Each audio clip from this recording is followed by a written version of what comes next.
Ceci est un arbre rongé par un castor géant. Et ouais, vous connaissiez pas les castors géants? Non mais regardez un petit peu la taille de l'arbre qu'ils ont attaqué. C'est impressionnant. Regardez la hauteur. Imaginez les chicots qu'il faut avoir pour ronger ça. Je sais pas si vous en rendez compte, mais c'est un peu plié. Il y avait il y a 4-5 ans déjà qu'il a été rongé celui-là. Avant il y avait des copeaux de bois un peu partout. Bon, mais là du coup il est mort, hein. Là, il n'est pas survécu à ça. Et ouais, ils ont fait tout le tour. Enfin, je pense qu'ils sont plusieurs.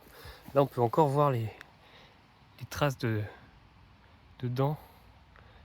C'est ouf. C'est impressionnant ce qu'ils peuvent faire. À côté c'est encore pire. Mais lui je sais pas comment il fait pour tenir encore, hein. Lui aussi du coup il est mort. Il était pas mort la dernière fois. Mais regardez la hauteur. Là c'est quand même ouf à quelle hauteur ils peuvent. Bon, je suis d'accord, ils se mettent debout. Mais enfin, pour moi c'est des castors géants, hein. C'est pas possible. C'est vraiment très haut. C'est incroyable. Voilà, il y en a un autre juste à côté. Vous voyez, ce peupliers sont là-bas, il est mort.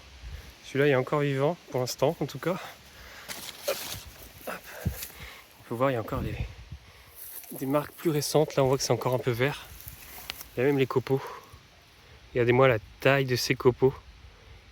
Imaginez les chicots qu'ils ont. On peut voir les petits copeaux partout. Le problème, c'est qu'ils s'attaquent à tous les arbres, tous les peupliers, tout le long. Ils sont tous attaqués. Donc là, la seule solution que je vois, c'est de mettre du grillage autour des arbres pour éviter qu'ils les rongent. Enfin, ça met des centaines d'années à pousser. C'est pas possible qu'ils les fassent tous tomber. Ce serait vraiment dommage.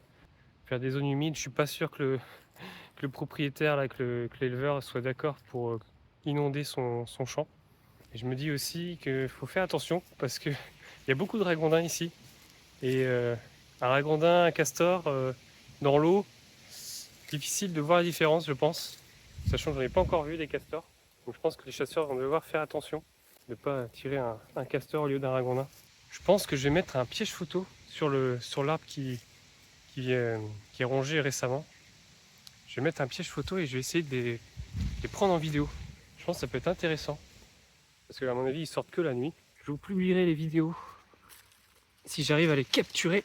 Si vous voulez voir les vidéos des castors, abonnez-vous et on se dit à la prochaine.